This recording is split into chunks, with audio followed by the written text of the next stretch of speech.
Eko reality azo Ulanga indra na azo Areti mpuma satazo Michiki ya elfa chiki vazo Hanukara mitumani Midungiti minakani Zenga viak maundani Zati kunspam nani Mivulanga riba ko ano ivulane Ano mara marari saramisi ulane Fono ma izi kichi metimpiaka Kumist meta notiak mizake Mivulanga riba ko ano ivulane Ano mara marari saramisi ulane Fono ma izi kichi metimpiaka Ambara vadiko Tia kwano Vadiko Mami kwano Adisuwa na zombila Bama heza mamela Zawaza tezera na ila Faizu karani fisilela Adisuwa na zombila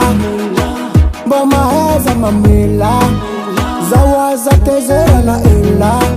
Faizu karani fisilela Fonti karwe efani famatute Anotizaza za komba famatute Tisi ane tipitani lanite Oma eza mnyarite Anole panza kan foko Yalam noti ya toko Latan marukurok Yavuko noti metumpo Anofa fulera nga timvaza Mbad kan fangala kwa Zako nyara no donk nisi na musave Yeah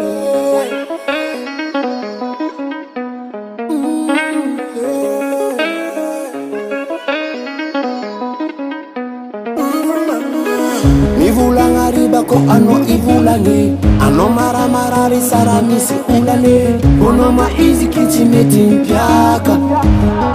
Ambara vadiko Tia kwano Vadiko Mami kwano Adisuwa na zombela Bama heza mamela Zawaza tezera na ila Faizu karani fisilela Adisuwa na zombela Bama heza mamela Zawaza tezera na ila Faizu karani fisilela